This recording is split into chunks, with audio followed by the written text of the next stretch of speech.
आपके NCERT chapter का जो सेकंड टॉपिक है,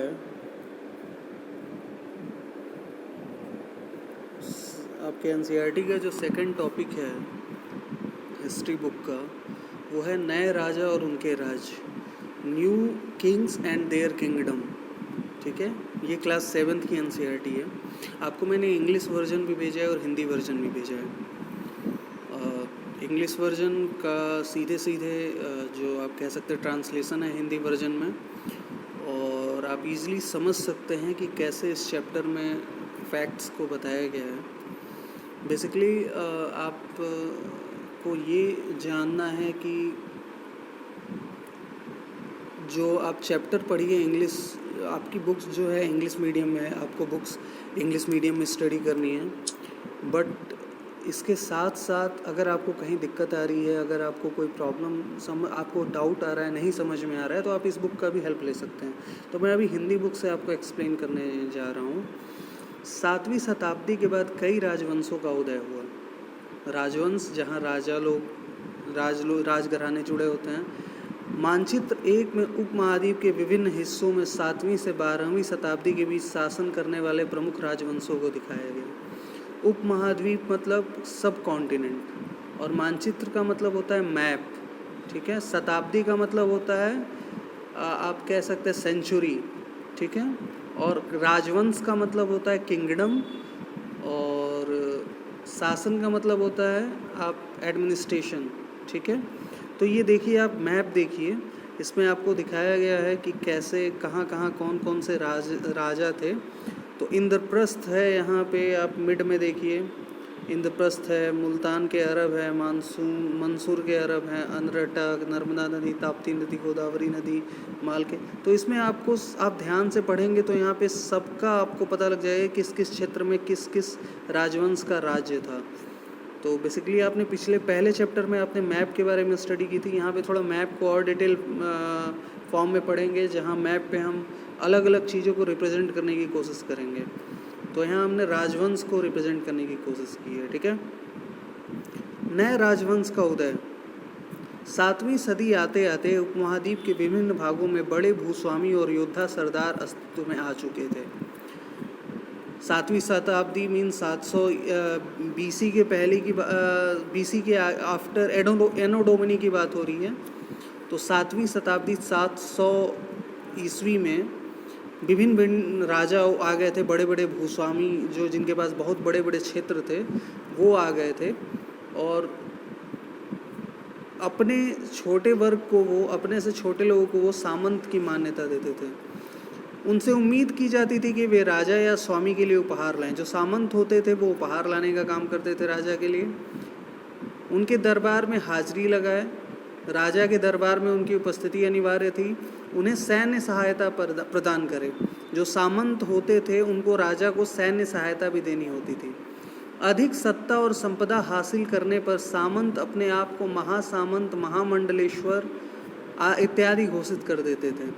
अब जब सामंत को अधिक संपदा मिल जाती थी, अधिक सत्ता मिल जाती थी, तो उनको महासामंत अपने आप को घोषित कर देते थे या महामंडलेश्वर घोषित कर देते थे।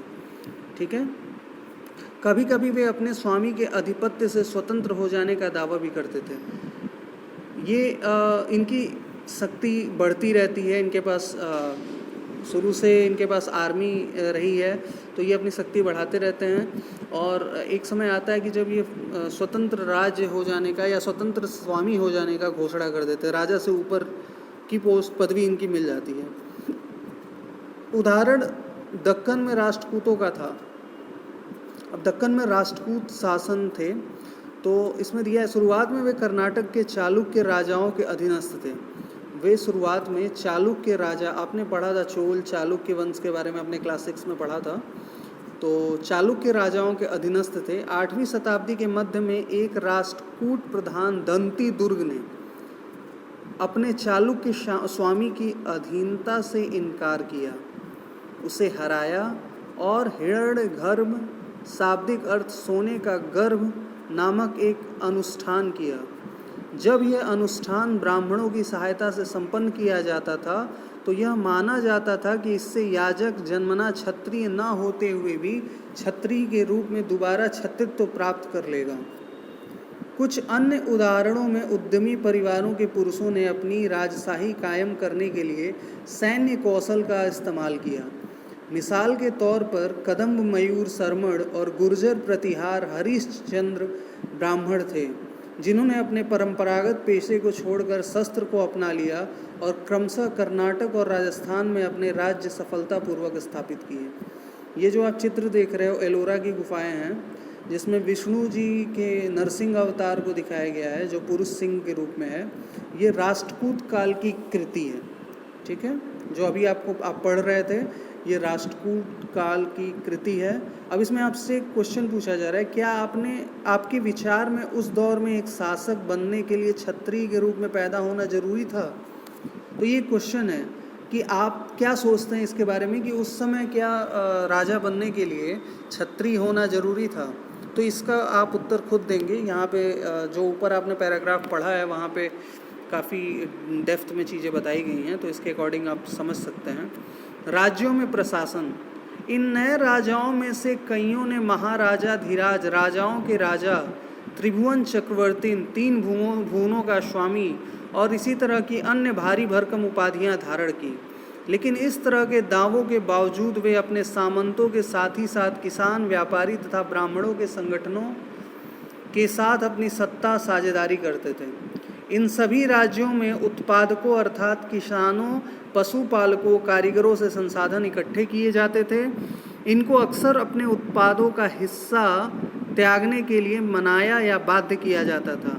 कभी कभी इस हिस्से को लगान मानकर वसूल किया जाता था, क्योंकि प्राप्त करने वाला भूस्वामी होने का दावा करता था। राजस्व व्यापारियों से भी लिया जाता था। आज के भी समय में आप जो भी प्रोडक्ट खरीदते हो, जो भी सर्विसेज यूज करते हो गवर्नमेंट की, आपके पिता, आपके पापा अर्निंग करते होंगे, जो भी सैलरी वो अर्न करते हैं या जो भी पैसे वो कमाते हैं, सब पे वो टैक्स देते हैं। तो पुराने समय में भी ऐसा हुआ करता था कि टैक्स दिया जाता था, ठीक है। जो पैसे जो अनाज उत्पन्न होता था तो उसको जो किसान था उसको कर के रूप में देना होता था कुछ हिस्सा। तमिलनाडु में शासन करने वाले चोल वंश के अभिलेखों में विभिन्न किस्म के करों के लिए 400 से ज़्यादा सूचक शब्द मिलते हैं।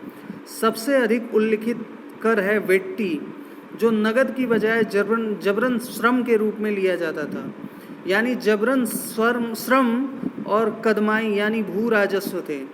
मकान पर छाजन डालने पर लगने वाला कर, खजूर या ताड़ के पेड़ पर चढ़ने के लिए सीढ़ी के इस्तेमाल पर लगने वाला कर, पारिवारिक संपत्ति का उत्तराधिकार हासिल करने के लिए लगने वाले कर इत्यादि का भी उल्लेख मिलता है।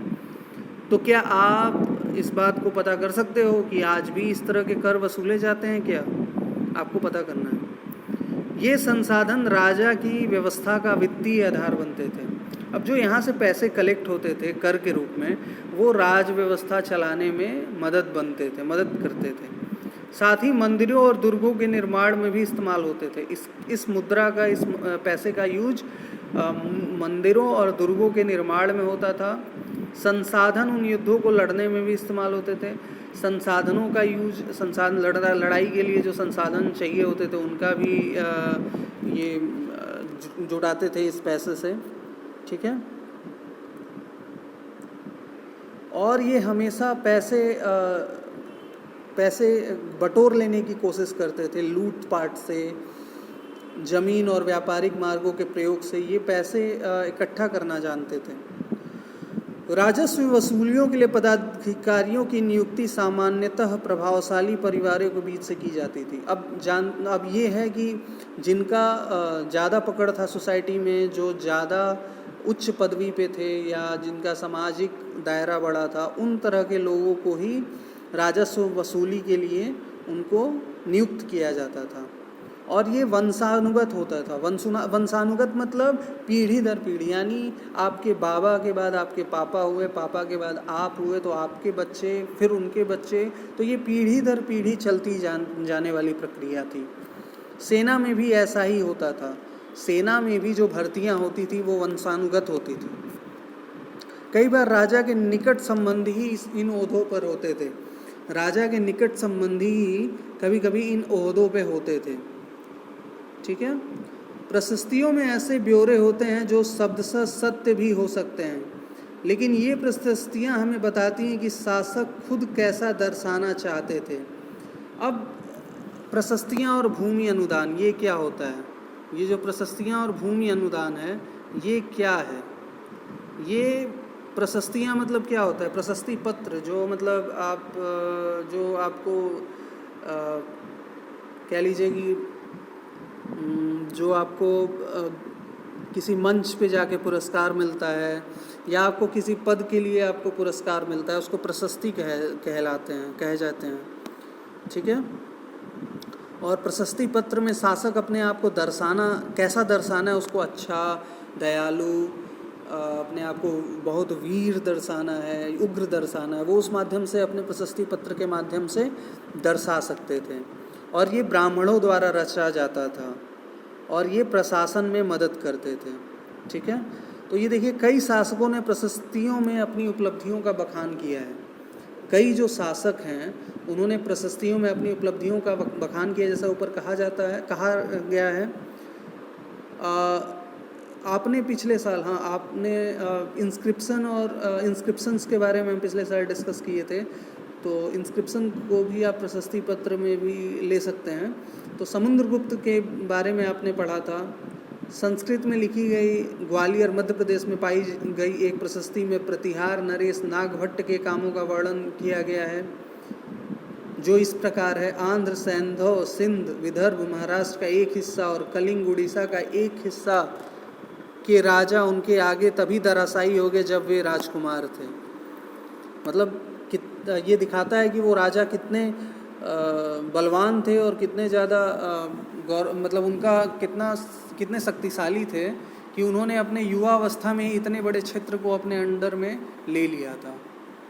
कन्नौज के शासक को युद्ध में पराजित किया था उन्होंने बंगाल का हिस्सा, अनर्त गुजरात का हिस्सा, मालवा मध्य प्रदेश का हिस्सा, किरात, वनवासी, तुर्क, वत्स, मत्स्य दोनों उत्तर भारत के राजाओं को पराजित किया। तो ये जो उपलब्धियां हैं नागभट्ट की, ये इसको इंस्क्रिप्शंस के फॉर्म में, बखान के फॉर्म में, मतलब जो प्रशस्ति पत्र के फॉर्म में लिखा गया है। ठीक है। और ये आप देख सकते हैं, प्रशस्ति पत्र इस तरह हुआ करते थे। तो आज भी चूँकि हिस्ट्री हम लोगों ने स्टार्टिंग में पढ़ा, हिस्ट्री हम क्यों पढ़ते हैं, इतिहास का महत्व क्या है, हम इसे पढ़ते क्यों हैं, इसके पीछे लॉजिक क्या है। तो इतिहास हमें पुराने समय के बारे में बताती है, पुराने घटनाओं के बारे में बताती है कि हमारी पीढ़ी का विकास कैसे हुआ है, कैसे सनह हम बढ़ते आए हैं, और हमारा जो ऐतिहासिक भूतकाल रहा है, हमारे जो इतिहास रहा है हमारे देश का, वो कितना स्वर्णिम रहा है। राजा महाराजा किस प्रकार रहे हैं, उनके कार्य कैसे थे, किस तरह उन्होंने सब निर्माण किया, वो सारी चीज़ें उन्होंने शिलालेखों पे, प्रशस्ति पत्रों पे, दीवालों पे, गुफाओं के तरह तरह जगहों पे उकेरे हैं, ताकि ये लंबे समय तक बने रहें। तो ये इस समय, आज के समय भी हमें उपलब्ध हैं, तो हम इस चीज़ को पढ़ पाते हैं और अपने इतिहास के बारे में हम जान पाते हैं। और इसी चीज़ की स्टडी की जाती है इतिहास में। मतलब स्टेप बाय स्टेप, हम अभी 700वीं शताब्दी की बात हो रही थी, तो धीरे धीरे आपको अलग अलग शासक के बारे में पता लगेगा। तो ये टाइम की स्टडी की जाती है। पास्ट में जैसे जैसे टाइम बीतता गया है, या जैसे जैसे ग्रेजुअली हम प्रेजेंट में बढ़े हैं, तो उस टाइम का हम स्टडी करते हैं। उसमें जो भी फैक्ट्स आए रहते हैं, जो भी इंसिडेंट हुए रहते हैं, उनकी स्टडी करते हैं। तो इतना आप पढ़िए, रेस्ट आप खुद से पढ़ने की कोशिश कीजिएगा। बुक में टॉपिक्स दिए हुए हैं, हिंदी में एक्सप्लेन किया हुआ है, आप इजीली स्टोरी की तरह इसको पढ़ सकते हैं। तो आप इसे पढ़िए और इसके प्रश्नोत्तर को खुद सॉल्व कीजिए, इसके प्रश्न का उत्तर खुद आप ढूंढिए, और आप लोग इसका उत्तर ढूंढ के मुझे व्हाट्सएप करिए ग्रुप पे। ठीक है। सो धन्यवाद, आज के लिए इतना ही।